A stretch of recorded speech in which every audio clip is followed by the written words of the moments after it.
All right, what's going on, guys? Figured I'd jump on here. Got the day off. Had yesterday off for inventory. So I was just messing around with my deck and, looking at it. And I figured, you know what? Let's do a little deck build action going on. A little deck tech, whatever you want to call it. Let me get this. For some odd reason, whenever I start my video, it zooms in a lot. I don't know why. So we're going to check out Ezuri. I bought the pre-con. Obviously, you guys see something else that I'm running into already that I've changed out. But I bought the 2015 pre-con for Ezuri.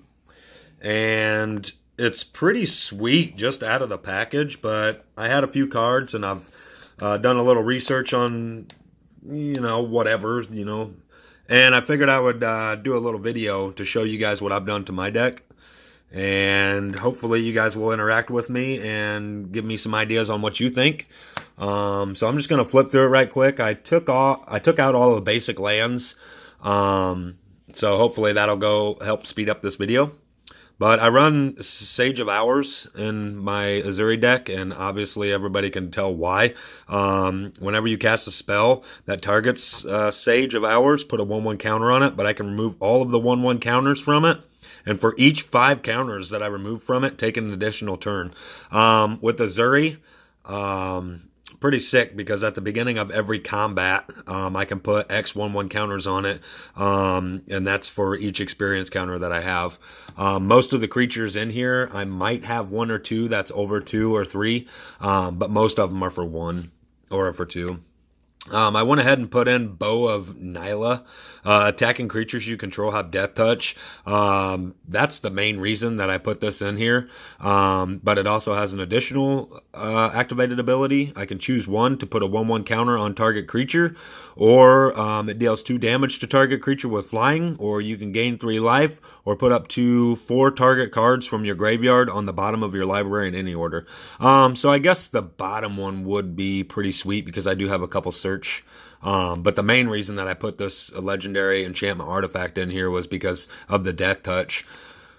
He is actually in the pre-con deck. The Casito. Sorry, I don't know if I said that right. But again, he's a 2-dropper. So whenever he comes in, his power is 2. So whenever he comes in, I'll get the experience counter. But I can pay 2. Target creature can't be blocked this turn. If it's a snake, it gets +2/+2 until end of turn. I've actually won games with this card right there. The Master's Biomancer.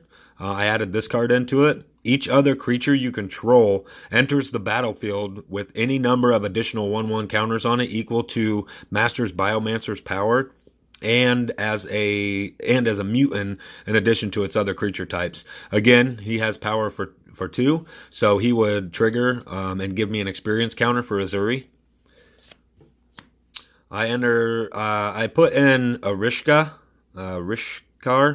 Hopefully I'm saying that right. He's a 3-dropper. Whenever Rishkar Pima Renegade enters the battlefield, put a 1/1 counter on each of up to 2 target creatures. Each creature you control with a counter on it has tap, add green to your mana pool. So yeah, I couldn't see not putting them in here. I actually pulled them off of one of my pre-release kits.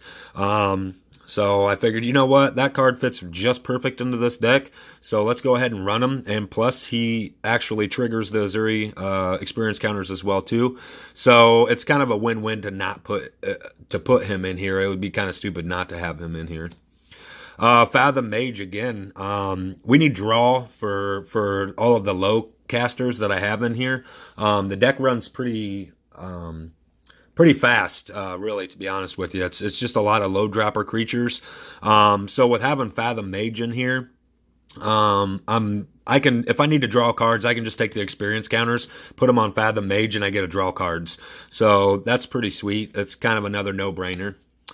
Rashmi. I put him in here as well too, or her, sorry. Whenever you cast your first spell each turn, mind you, he's a 2, power of 2, so Ezuri would trigger as well.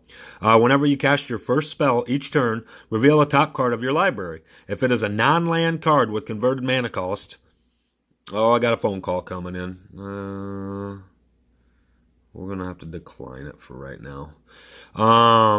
Just because I'm in the middle of a video. If it's a non-land card with converted mana cost less than that spell's, you may cast it without playing its mana cost. If you don't cast the revealed card, put it into your hand. So again, it's a draw card. So let's say, for instance, I would cast the Fathom Mage on my first spell for the turn. I would cast Fathom Mage. I get to reveal the top card of my library. Well, let's just say it's the Cavern Carathed. So he's a 3-dropper, so I would actually get to lay him on the board for free. He is Defender, so he doesn't get to attack, but whenever he enters the battlefield, I get to draw a card. And since his power is for 2, Ezuri's trigger will activate as well too. So definitely another no-brainer of why this card's in here. The one card that I have been debating on putting in here is Nissa, the Steward of Elements. Just because a lot of my creatures are low, so if I could pump her up to 4 or 5, then most of the creatures that are in here I would be able to play for free. Worldly Tutor, come on guys, I don't need to explain that card. And then I think we get into a few of the original print cards. Then we actually put in a 0/4 Defender, but at the beginning of my upkeep I get a Scry one. He's a 3-drop. He activates for Ezuri, and I get a Scry each turn. So why not? I figured he's cheap enough, and he activates on Ezuri, and I get a Scry. So not too shabby. Thought Vessel. I really enjoy this card in here because I have no maximum hand size. That's great, and you'll see why here in a little bit. I think the most I've drawn in one turn was 26 cards. And I didn't want to do it anymore after that because I didn't want to deck myself. This guy is a normal guy in the deck too. Caller of the Claw. Excuse me. Flash, whenever Caller of the Claw enters the battlefield, put a 2/2 green bear creature token onto the battlefield for each non-token creature put into a graveyard from the battlefield this turn. Board wipes. This card is phenomenal. I want to say that I've probably done about 11 or 12. I can't remember the exact number. But so all of those creatures, if I could do that and still have Ezuri out on the board, which I do have certain things, I believe, that give Ezuri protection and stuff like that, and countering spells. So if I can keep Ezuri on the board and get him out on the board as well, then that makes for a big experience counter combo there. Lore Scale, call it cattle, whatever. Whenever you draw a card, you may put a 1/1 counter on them. So if I'm triggering Fathom Mage, drawing a bunch of cards, then I get to put 1/1 counters on him. That's a nice little combo there. Yeah, it's not a game winner, but it does build them up pretty quickly, and now I have large creatures able to swing at you pretty fast too as well, and I can make them unblockable if need be. Forgotten Ancient, man, I remember when this card come out. Whenever a player plays a spell, you may put a 1/1 counter on Forgotten Ancients. At the beginning of your upkeep, you may move any number of 1/1 counters from Forgotten Ancients onto another creature. So it's a good way to filter and move the counters off of Forgotten Ancients onto other creatures. So where if I need to draw cards or if I want certain things to happen, then I can just move the counters off of Forgotten Ancients onto another creature and get the benefits from that. Excuse me. Another scry ability that I have and draw ability is the Life Crafter's Bestiary. I'm terrible at reading. Sorry, guys. It's an artifact. It drops for 3. But at the beginning of my upkeep, again, I get a scry 1.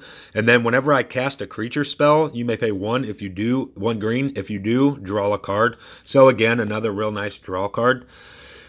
This guy is not, I think he's one of maybe 2 or 3 that are more than 2 power. But guys, look at him. Trample, and he has Myrid. Pretty sick, especially if I can throw some counters on him. Very nice. We got the Steve. Who doesn't run a Steve in a green deck? We got the Orin Reef of the Vastwood. I've been looking for more lands besides these ones that enters into play tapped, but we'll go over that here in just a little bit.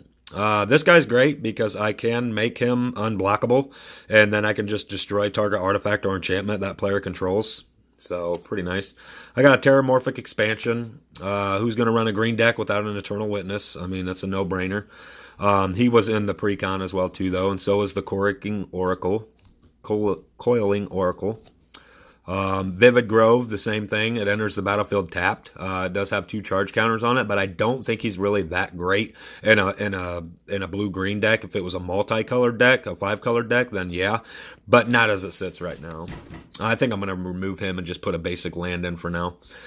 Snake form, pretty sick. Until end of turn, target creature loses all abilities and becomes a green snake with base power and toughness 1/1, and I get to draw a card. I actually used this on Hazorant, and a guy ended up blowing up the field because he didn't want his Hazorant to die, which, yeah, anyway.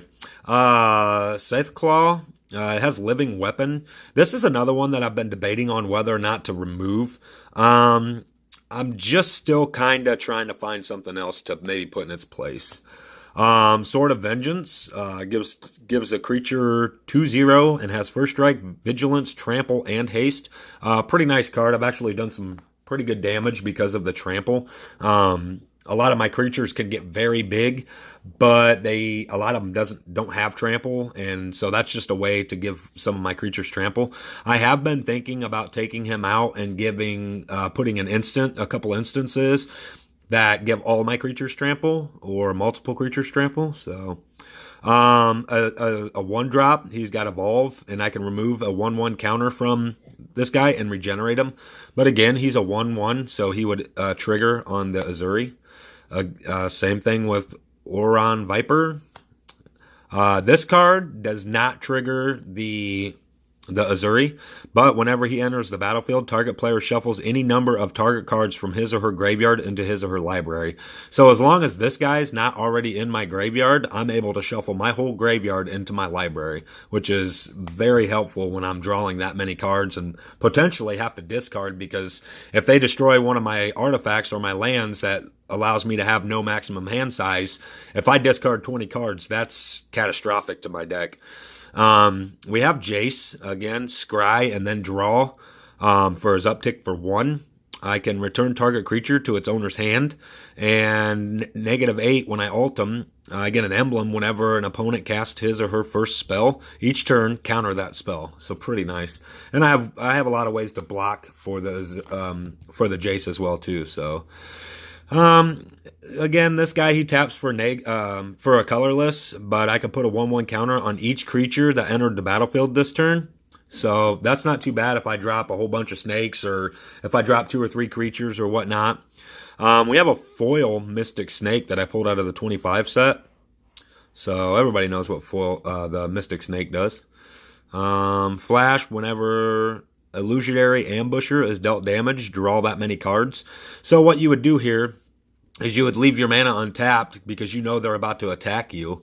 You don't really have much on the battlefield or things that they would think that you're not going to attack with. You would go ahead, they would swing, you would flash in the Illusory Ambusher, whatever, and you would go ahead and block one of their creatures, and since it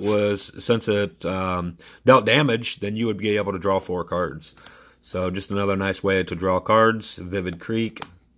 Reach, Trample. This guy does not have trigger for Ezuri, but he does have Reach and Trample, and he enters the battlefield with a 1/1 counter on it for each other creature you control with a 1/1 counter.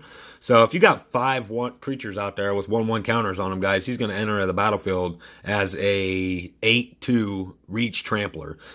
Pretty sick. And then if you trigger Ezuri once on him, or maybe even twice on him, he could get big quick. Very, very gross guy. As far as the lands, like I was telling you, I'm looking for more lands that that don't enter the battlefield tapped. This is one of them, the Botanical Sanctum. I'm hoping that I get him very quickly, but if not, then he does enter the battlefield tap. The Poseidon of Thalassa. I actually have this card foiled, and I have to locate it. But, yeah. So, I got it out of the 25. Whenever a creature you control deals combat damage to a player, you may draw a card. Pretty sweet. Creatures your opponent controls attacks this turn to Fable. You're kind of wondering, well, why is that in there? Why is that so helpful? Well, if they have a creature that they just don't want to attack because they're shutting down your deck with its abilities, then they're not going to swing with it. So if you make them attack with it, then you can take whatever else. But if you want to kill that creature and you got an 8/8 or whatever it is in this deck, that's very plausible to have an 8/8 very quickly. Then you're able to block and kill that creature and get rid of their creature that's shutting down your deck. Rampant Growth, that's part of the deck. Varian Shaman, Rapid Hybridization. This guy right here is the guy that I was able to draw, like, I don't know, 20-some cards, 26 cards I think it was. Enters the battlefield with X/1/1 counters on it, where X is the greatest power among other creatures you control. Whenever Prime Speaker enters the battlefield, draw cards equal to its power. So pretty sick. You guys can imagine he come out pretty big right then. We got a card from Iconic Defender. Whenever he enters the battlefield, draw a card. I think we might have already went over that guy. I better not have two of him in here. I might actually have two of him in here. I better double check. I'm pretty sure I do.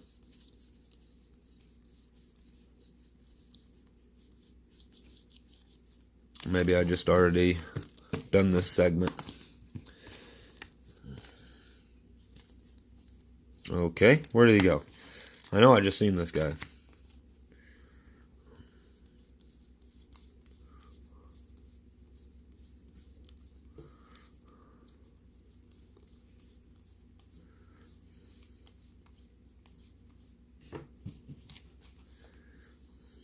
Okay, maybe not. Maybe I set him in the wrong pile then. Good to know. Good to know. I'm glad that I don't have him already in here, because that would be crappy. Wistful Silky, like, come on, guys, we know him. Newer card out of Almond Cap.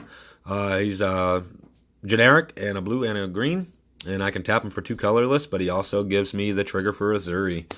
Kodama's Reach, Chameleon Colossus. Oh, yeah. Forgot about this guy. He does not activate on Ezuri's experience counters, but he does get big, and he does get big very quickly, and he has protection from black. Black is one of the main sources of removal as far as killing single creatures and stuff, and he just has protection from black. It doesn't touch him. Cold Eye Silky, again, some more draw. This guy's pretty sweet. Whenever he enters the battlefield, creatures you control gain Shroud until end of turn. But I do have to pay a green to keep him on the battlefield, otherwise I gotta sack him. But he does trigger off the Ezuri's counter, the experience counters. And a 1/3, the experience counter, Death Touch. Whenever he enters the battlefield, return target card from your graveyard to your hand, then choose an opponent. That player returns a card from his or her graveyard to his or her hand as well. So you want to try to make sure that you're not giving them something super great, but if you can get something super great and give them something mid-ranged, then you're doing pretty good. Split Second, destroy target artifact or enchantment. Everybody knows why that's in there.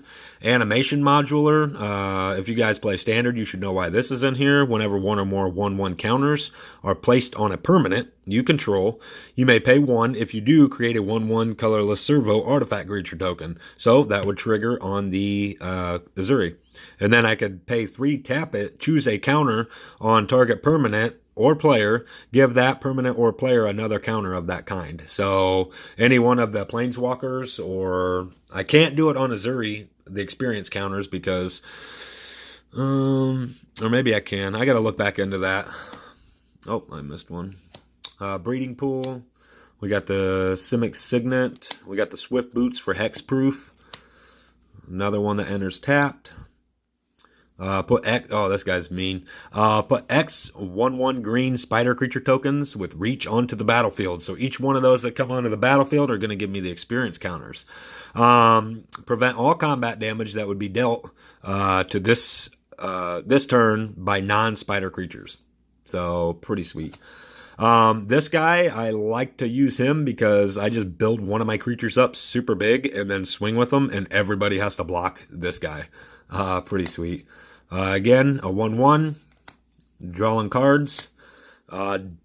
This guy drops for 3. I can pay a blue and a green. Double the number of each kind of counter on target artifact, creature, or land. So that's pretty sweet, and triggers off the Ezuri. I get a free guy with this guy. He's pretty good. Mosswood Bridge. This guy allows me to draw cards. Not really sure. Sacrifice a creature, you gain 1 life. I don't know. Maybe if the creature's going to die, I can tap him, sack him in response. I guess it's okay. All artifacts. Oh, yeah. I got to destroy all artifacts with this guy. And who doesn't run a Soul Ring? Another one of the guys that I added in here, Paragon of the Gathering Mist. Other blue creatures you control get +1/+1, and another target blue creature you control gains flying until end of turn. I've won a few games off of that as well. Simic Charm and the Scavenging Ooze. Pretty sweet. All right, guys. Well, I got like 1 minute left, so I've done talked to you guys this year off, and then my phone's going to run out of space. So, real quick, guys, don't forget about the giveaways. The 2 free EDH 2017 decks, and at 1,000 subscribers, guys, we're giving away a box of cons. I don't know what else you want from me. Enjoy the rest of your day and have a good one.